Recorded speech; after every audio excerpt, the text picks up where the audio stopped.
Pamilya ng Nasawing Pangasinense na OFW sa Israel, Hiling ang privacy kasunod ng trahedya. Para sa detalye ng balitang yan, kasama natin na Idol Joanna De Vera. 104.7 IFM Report.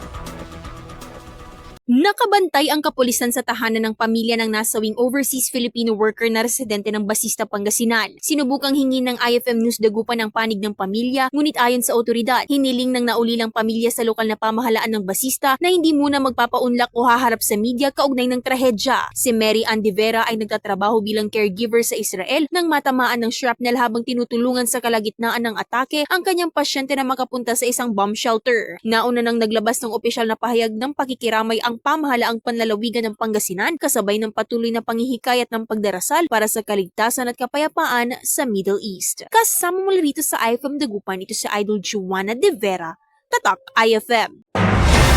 IFM News. IFM News. IFM News.